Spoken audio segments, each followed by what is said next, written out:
Brigadier M Sakhawat Hossain সমাজে এবং রাষ্ট্রে অত্যন্ত পরিচিত একজন ব্যক্তি।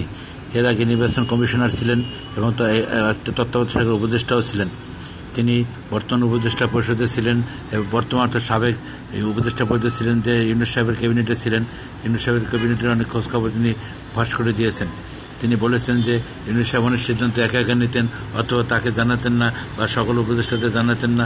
অর্থাৎ তার টিমে সেকেন্ড ক্যাবিনেট ছিল, হয়তো এরকম কিছু ছিল যেটা সবাই জানতো না। তিনি এই অনেক কথা বলেছেন মিডিয়ার সাথে। আপনার রিপোর্টটি পড়ে দেখতে পারেন। আসসালামু আলাইকুম, সবাই ভালো থাকবেন। আমার চ্যানেলটি ভালো করে সাবস্ক্রাইব করার জন্য অনুরোধ রইল।